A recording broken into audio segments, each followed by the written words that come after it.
मेरे आत्मीय मित्रों, नमस्कार। एफईआईएस में आपका स्वागत है।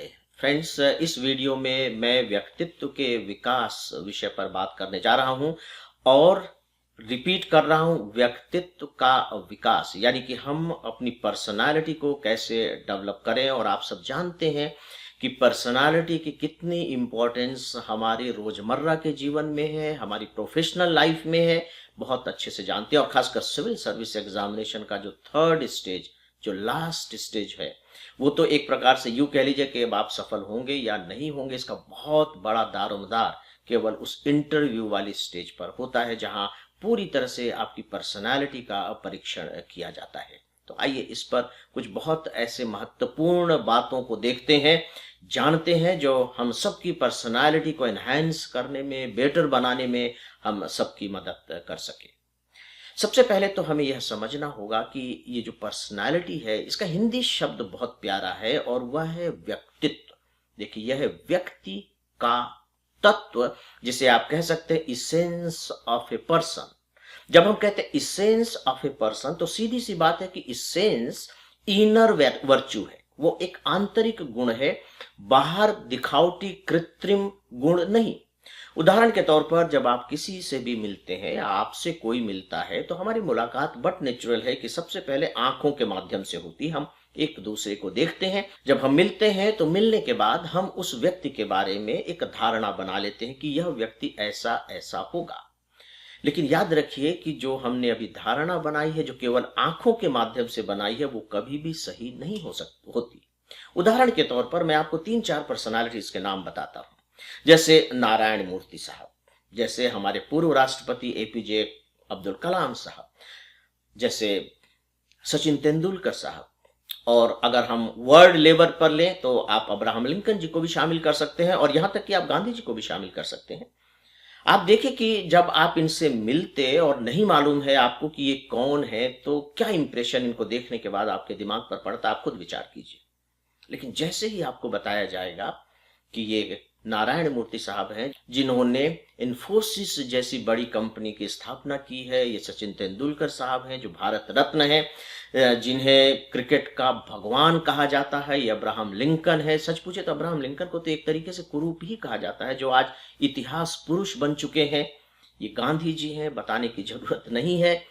तब आपका दिमाग बिल्कुल एक दूसरे एंगल पर घूम जाएगा और आपके मन में इन सब के प्रति एक श्रद्धा का भाव पैदा हो जाएगा। देखिए, मैं श्रद्धा का भाव पैदा कर रहा हूं, प्रशंसा का भाव नहीं।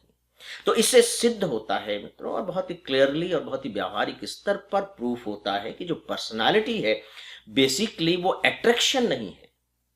पर्सनालिटी बेसिकली इंपैक्ट है, यानी कि किसी भी व्यक्ति का प्रभाव जो दूसरे के ऊपर पड़ता है, और यह प्रभाव जितना गहरा होगा, जितना अधिक होगा, आप ये मानिए कि उसका व्यक्तित्व उतना अधिक प्रभावशाली है। इतना अधिक प्रभावशाली होता है बहुत का व्यक्तित्व कि वो आपको फॉलोअर बना लेता है अपना, आप उसके फॉलोअर बन जाते हैं, उसका अनुकरण करने लगते हैं।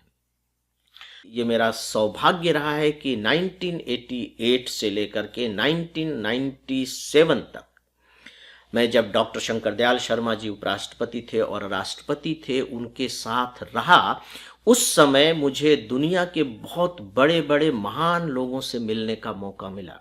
मैं आज जब उन्हें याद करता हूं, उन पर विचार करता हूं, तो पाता हूं कि सच में वो आकर्षक तो थे ही नहीं, लेकिन प्रभाव इतना जबरदस्त होता था कि आज भी उनके साथ बिताए हुए पल महसूस होते हैं, और सच पूछिए तो महकते से मालूम होते हैं कि क्या बड़े लोग थे। तो उनका जो बड़ापन था, इनफैक्ट वो पद से नहीं था, वो उनके व्यक्तित्व के कारण था। या आप इसे यूं भी कह लीजिए कि चूंकि उनका व्यक्तित्व ऐसा था, इसलिए वो लोग बड़े बने। तो ये जो व्यक्तित्व है, इसका मतलब यह हुआ, देखिए, कि ये एक आंतरिक गुण है, ये कोई कृत्रिम चीज नहीं है, ये बहुत ही स्वाभाविक तरीके से व्यक्त होना चाहिए। अगर हम सोचें कि जानबूझकर दूसरे को दिखावा करने के रूप में हम अपना स्मार्टनेस दिखा करके किसी को प्रभावित कर लेंगे, तो हो सकता है थोड़ी देर के लिए आप प्रभावित कर लें, लेकिन बाद में वो सारी चीजें सामने आने के बाद वो सारी चीजें खत्म हो जाएंगी। तो दोस्तों, अब मैं थोड़ी सी इस बात की चर्चा करना चाहूंगा कि ये जो पर्सनालिटी है, ये बनती कैसे है। इसको जानने के बाद ही हम शायद ज्यादा अच्छे से समझ पाएंगे कि फिर हम कैसे अपनी पर्सनालिटी को डेवलप करें। देखिए, इसके दो पार्ट हैं। पहला पार्ट वह है जिस पर हमारा कोई ज्यादा कंट्रोल नहीं होता है, और दूसरा पार्ट है जिस पर पूरी तरह से हमारा कंट्रोल होता है। तो मैं पहले फर्स्ट पार्ट की बात करना चाहूंगा, जिस पर हमारा कोई ज्यादा कंट्रोल नहीं होता।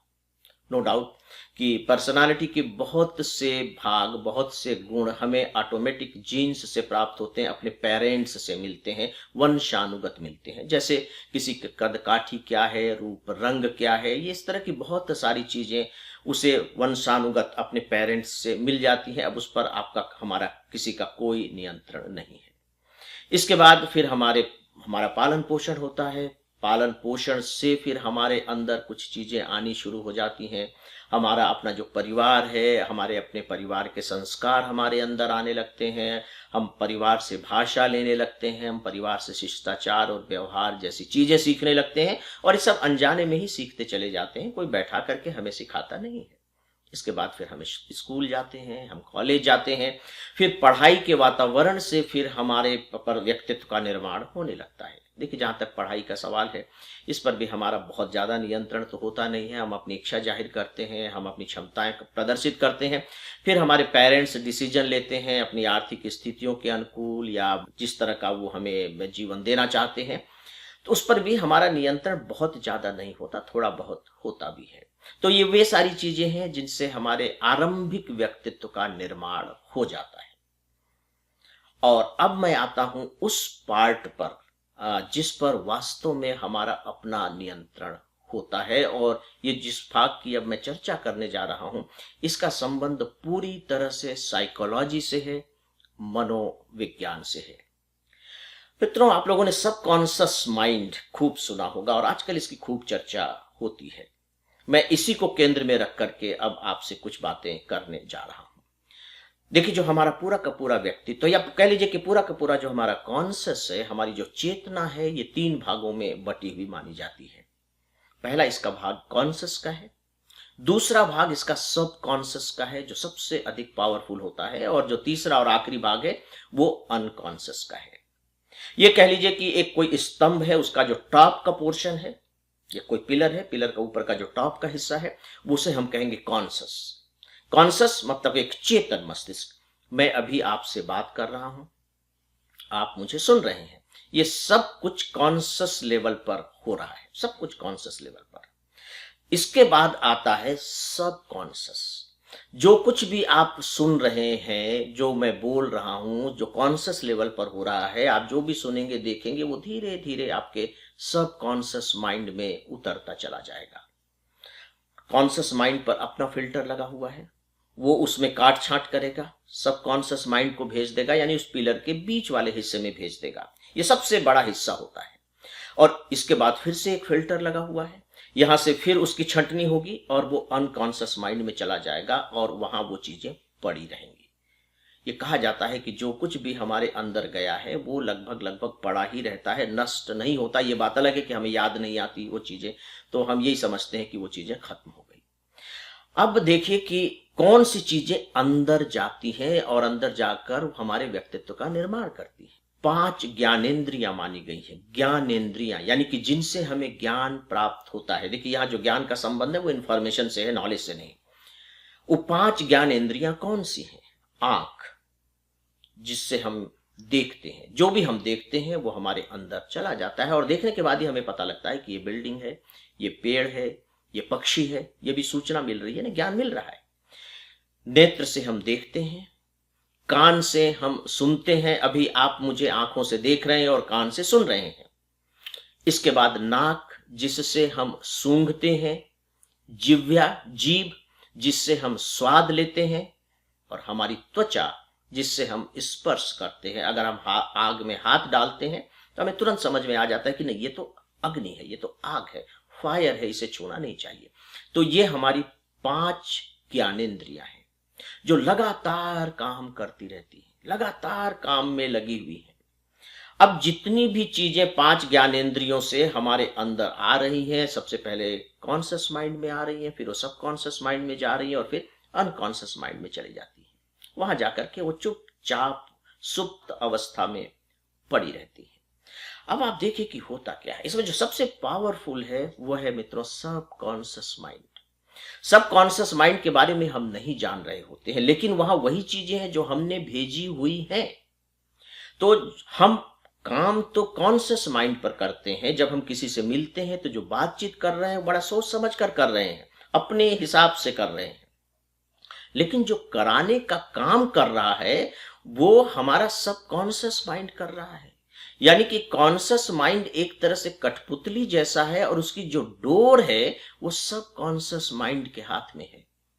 सबकॉन्शियस माइंड जैसा जैसा करता रहता है, कहता रहता है, उस तरीके से कॉन्शियस माइंड बाहर रिएक्ट करता है, एक्ट करता है, बिहेव करता है, और उसे ही हम पर्सनालिटी कहते हैं। यानी कि जो अब हमारी जो पर्सनालिटी है, अब आप देखिए कि व्यावहारिक रूप में क्या है। तो इस पूरी की पूरी दुनिया के साथ हम जिस तरीके से इंटरैक्ट करते हैं, जब हम इंटरैक्ट करते हैं तो हम उनसे बातचीत करते हैं, अपने विचारों का हम आदान प्रदान करते हैं, हमारी चेष्टाएं होती हैं, बैठने का तरीका, बोलने का तरीका, बातचीत करने का तरीका, हमारे अपने संस्कार होते हैं, हमारी अपनी भाषाएं होती हैं। इन सब के माध्यम से ही तो हम दूसरों से इंटरेक्ट करते हैं, यानी कि दुनिया से व्यवहार करते हैं। और दुनिया से जो हम व्यवहार कर रहे हैं, सच पूछे तो उसी में हमारी पर्सनालिटी रिफ्लेक्ट होती है। और जो बहुत बड़े बड़े जो मनोवैज्ञानिक होते हैं, जो बहुत ही गहरे किस्म के स्तर के साइकोलॉजिस्ट होते हैं, वो तो आपसे कहेंगे कि अच्छा आप अपनी पसंद का कोई एक चुटकुला सुनाइए और हम आपकी पर्सनालिटी के बारे में बता देंगे। अब आप सोच के देखिए कि कह रहा है कि आप अपनी पसंद का चुटकुला सुनाइए और हम आपको अपनी पर्सनालिटी के बारे में बता देंगे। तो जब आप अपनी पसंद का चुटकुला सुनाएंगे तो अब उस चुटकुले में क्या है, आपका लिखा हुआ नहीं है, लेकिन आपने पसंद किया है। तो आपके पसंद के आधार पर, वो चुटकुले के आधार पर जो आपकी पसंद का है, आपकी पर्सनालिटी के तत्व निकालकर आपको थमा देंगे, आपको बता देंगे। तो मित्रों, अब यह आपके हाथ में कैसे है, अब आप इसे थोड़ा सा देख लीजिए। जो मैंने कहा कि हमारी 5 ज्ञानेंद्रियों के माध्यम से लगातार सूचनाएं हमारे कॉन्शियस, सबकॉन्शियस और अनकॉन्शियस माइंड में लगातार चलती चली जाती है, आती चली जाती है। अब सीधी सी बात है, बहुत ही सरल सी बात है कि आप अपने आप को जिस तरीके के वातावरण में रखेंगे, एनवायरमेंट में रखेंगे, जिसे हम हिंदी में कहें तो कह सकते हैं संगति में रखेंगे, जैसे लोगों की संगत में रहेंगे, स्वाभाविक तौर पर उसी तरह की चीजें आपके अंदर आती चली जाएंगी। और जिस तरह की चीजें आप अपने अंदर डालेंगे, स्वाभाविक है कि उसी तरह की चीजें बाहर भी आएंगी। अगर आप अपने पॉकेट में मूंगफली के दाने रखेंगे तो उसमें से आप काजू नहीं निकाल सकते। अगर काजू निकालना है तो आपको अपने पॉकेट में काजू ही डालने पड़ेंगे।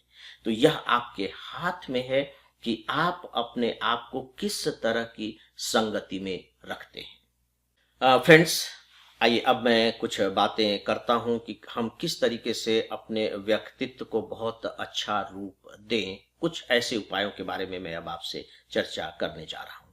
देखिए, एक उपाय मैं आपको बता चुका हूं, कह लीजिए तरीका बता चुका हूं कि अपने को ज्यादा से ज्यादा अच्छे वातावरण में रखें, अच्छी संगति में रखें। यहां पर एक और इंपॉर्टेंट पॉइंट है कि किस तरीके से आप अपने अंदर स्वीकार्य का भाव पैदा कर पाते हैं। एक्सेप्टेंस की जो भावना होती है उसे कितना ज्यादा से ज्यादा ला पाते हैं।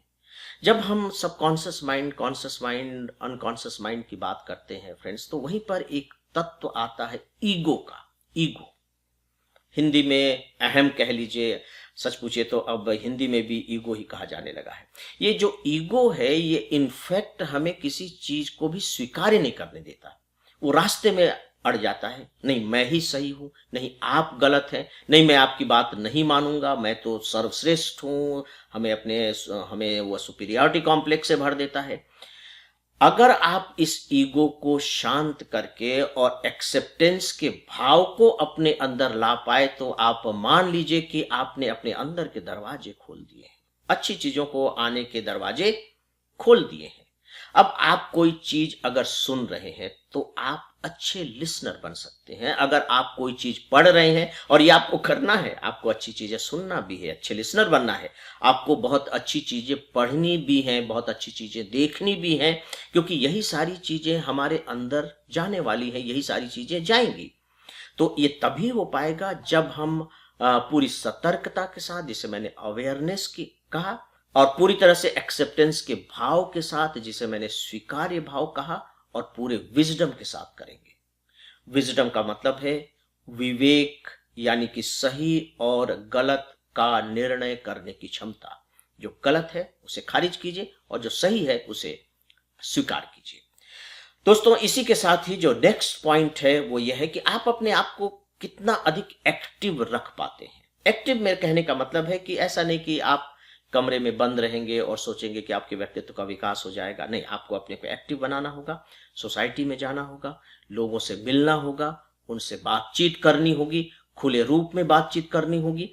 और जब आप उनसे बातचीत करेंगे तब स्वाभाविक रूप से उन्हें स्वीकार्य भी करते जाएंगे। जो अच्छी बातें वो कह रहे हैं वो आपके अंदर आती चली जाएंगी। और सोच करके देखिए कि फिर दोनों चीजें कितनी विस्तृत होंगी।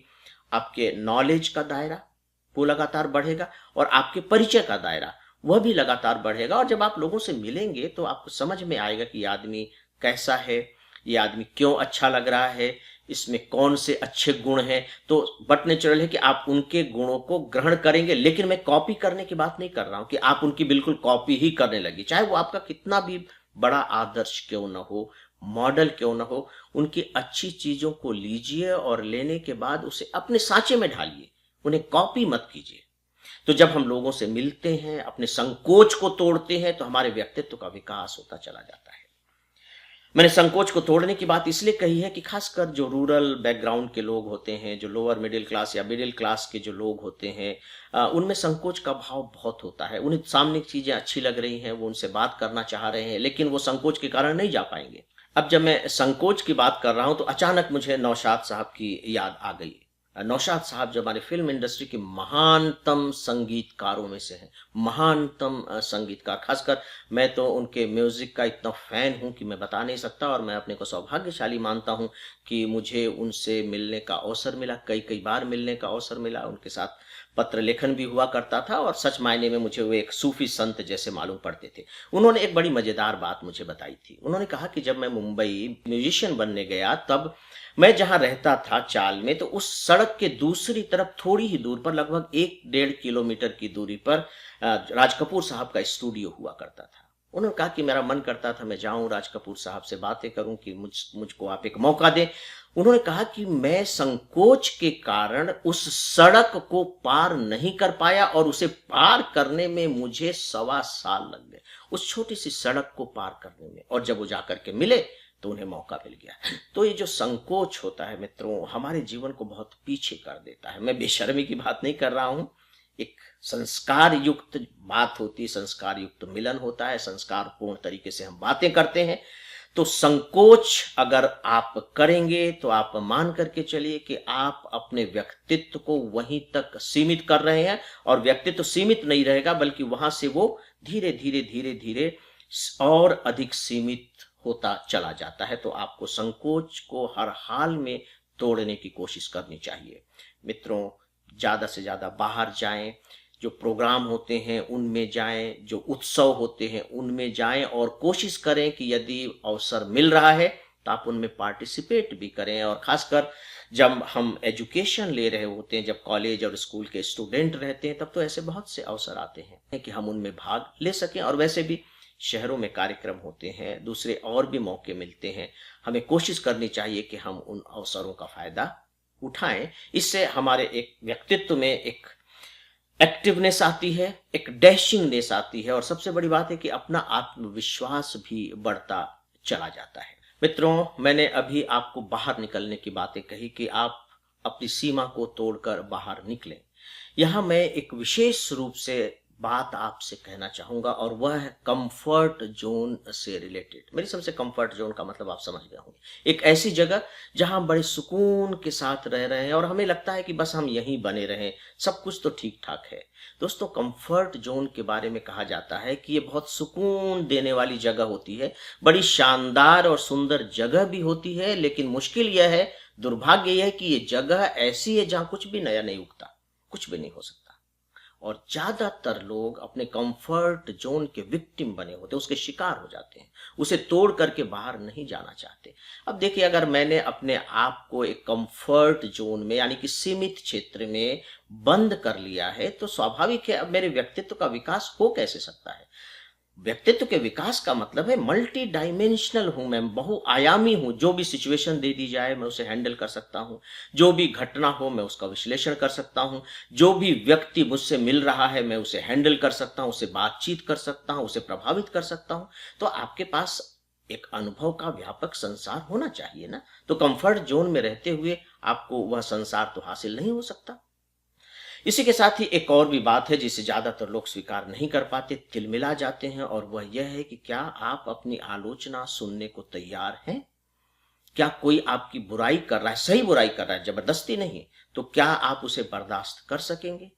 क्या आप उनकी बातों का सही तरीके से उत्तर दे सकेंगे? कहीं ऐसा तो नहीं कि आप एकदम रिएक्ट करने लगेंगे, नाराज हो जाएंगे, उससे अपने संबंध तोड़ लेंगे?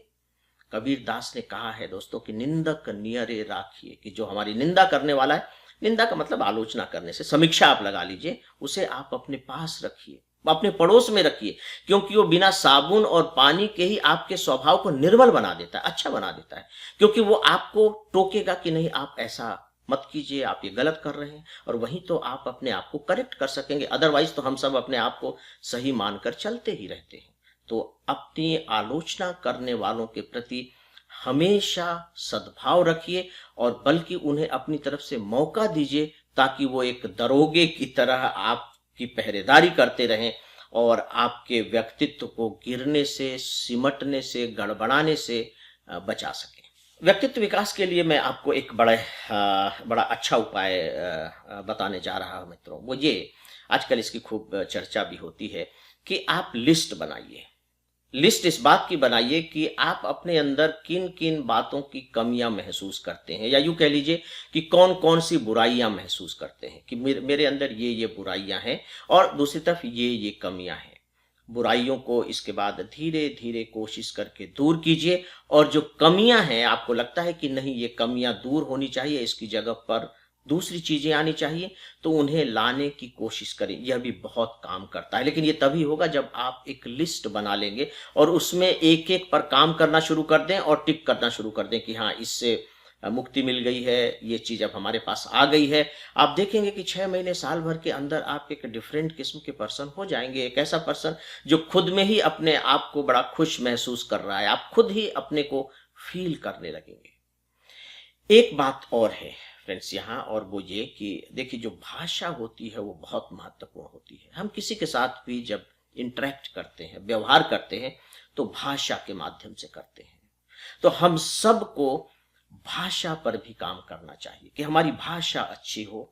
अच्छी भाषा होने का मतलब है कि हम शुद्ध बोलें, अभी की भाषा में बात करें, जो नई नई भाषा विकसित हो रही है, नए नए शब्द आ रहे हैं, उनको हम व्यवहार में लाएं, और बड़ी सुंदर भाषा बोले, यानी कि हमारी भाषा ऐसी हो जो दूसरों के मन को अच्छी लग सके। और याद रखिए, ये तब तक नहीं होगा जब तक आप इसके लिए कोशिश नहीं करेंगे। हम सब की ये बड़ी गलत फहमी होती है कि मुझे अंग्रेजी आती है, मुझे हिंदी आती है, मुझे उर्दू आती है, मुझे उड़िया आती है। नो डाउट आती ही है, हमें अपने घर और अपने समाज से ये भाषा मिली है और शिक्षा से भी मिली है। लेकिन वो तो एक पढ़ाई की भाषा है, वो काम करने की भाषा है, आपस में कम्युनिकेट करने की भाषा है, वो प्रभावित करने की भाषा नहीं है। और जब हम व्यक्तित्व की बात करते हैं तो उसका संबंध प्रभाव डालने से होता है। तो भाषा पर भी काम किया जाना चाहिए। साथ ही साथ थोड़ा सा बॉडी लैंग्वेज पर भी काम कर लीजिए, यानी कि किस तरीके से खड़ा होना चाहिए, किस तरीके से अपने को इस तरह से हम प्रेजेंट करें कि लगे कि हम अलर्ट हैं, अवेयर हैं, एनर्जी से भरे हुए हैं, हमारे मन में पूरा उत्साह है, हम आपकी बात को बड़े ध्यान से सुन रहे हैं। ये सारी चीजें बॉडी लैंग्वेज के तहत आती हैं, और इस पर भी अगर आप थोड़ा काम कर लेंगे तो आप देखेंगे कि धीरे धीरे धीरे धीरे आपकी पर्सनालिटी किस तरीके से परफेक्ट होती चली जा रही है, सजती संवरती चली जा रही है, उसका प्रभाव बढ़ता चला जा रहा है, और जो उसका इनर व्यू है वो सुंदर होता चला जा रहा है। इसे आप खुद महसूस करेंगे। और सच बात तो यह है कि जो आपके पुराने साथी हैं, कुछ समय के बाद वो खुद भी कहेंगे कि तुम कितने अच्छे व्यक्तित्व के व्यक्ति बन गए हो। व्यक्ति में अच्छे तत्व शामिल हो गए हैं, यानी कि आपका व्यक्तित्व बेहतर बन गया है। फ्रेंड्स, यहाँ मैं दो बातें आप सभी को ज़रूर सजेस्ट करना चाहूँगा, बशर्ते कि आप गंभीरता से सिविल सर्विस की तैयारी करना चाह रहे हों। पहली बात तो यह कि मेरी एक किताब है, आप आईएएस कैसे बनेंगे, इसे आपको ज़रूर पढ़ना चाहिए।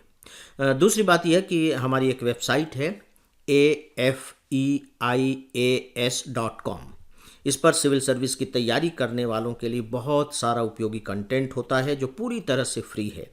इसे भी आपको अवश्य देखना चाहिए और इन दोनों के लिंक नीचे डिस्क्रिप्शन में दिए गए हैं। तो दोस्तों, इससे पहले कि मैं अपनी बात समाप्त करूं, यदि आपको हमारा यह वीडियो पसंद आया हो तो आप इसे लाइक करें, शेयर करें और हमारे यूट्यूब चैनल को सब्सक्राइब भी करें। मेरी शुभकामनाएं आप सबके साथ हैं। नमस्कार।